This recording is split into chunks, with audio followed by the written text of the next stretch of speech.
PowerTeacherPro launched defaults to this assignment page, but before we create assignments, we need to create the formative and summative categories. To do that, we're going to go to this A+ grading icon that's already highlighted. We're going to click on it, and this time instead of assignment list, which we've been on, we're going to go down and choose categories. The district pre-populated 4 categories: classwork, project, quiz, and test. Robert Eagle staff isn't going to use any of these categories, and we're going to make them inactive in a moment, but we can't make them all inactive until we have some active categories. So let's go ahead and create the formative and summative categories. To do that, we're going to press the Create button up here on the top blue ribbon on the right side, and we're going to choose to create a category. You'll see that you are able to select what classes this applies to, but the default is all classes for the year, and that's what we want. So we're going to name this new category. We're going to name it Formative Assessment. You could just call it Formative. When it prints on student reports, it's only going to show the first 4 letters of the category name. We need to make sure that that's not some rude abbreviation, but form is a perfectly legit abbreviation, so we're good. You're going to pick a color. This is arbitrary. It's just up to you. It's just to differentiate different categories in your grade book for ease of your eye. I'm going to leave mine blue. We're going to make this an active category. And now we need to put a description of what this category is here. This will appear for students and families on the source. I'm going to get the formative category description from the Word version of the QRD document. I'm just going to highlight this descriptive text and copy it onto my clipboard.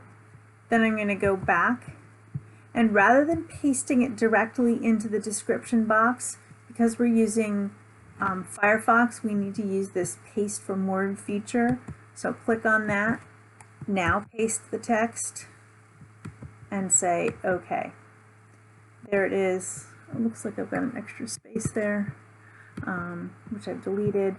And it would be tempting to save right now. It is important to save frequently when using PowerTeacherPro, but if I save now, it will pop me out of it, and you'll have to get back in by clicking Edit that category. If you're still here, we're going to do the assignment defaults next. We're going to not select a score type. We're not going to do anything to points. We're not going to do anything about publishing immediately, which will be the default.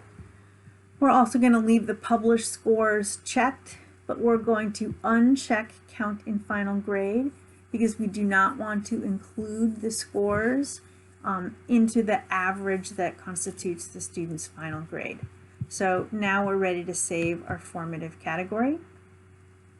We're going to do the same thing again. We're going to create a category, this time for summative. So we're going to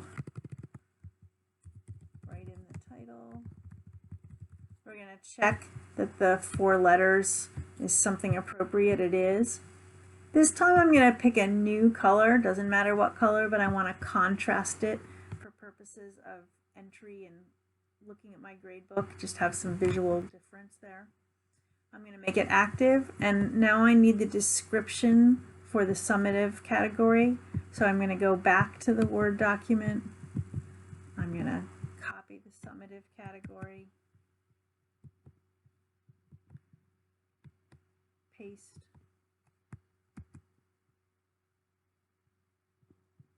and say OK. And not save it yet because I need to look at the assignment defaults. In this case, we want to both publish and count, so there's nothing to change. We're going to say save, and we have our categories.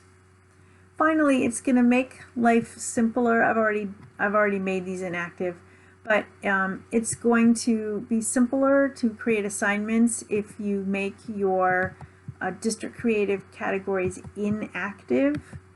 And once they're all inactive, they'll disappear. If you need them for any reason, again, you can just show them and you can make them active just by editing them again. And if you've created those two categories, formative and summative, and you've made the district categories inactive, you're ready to go on to the next step and create some assignments.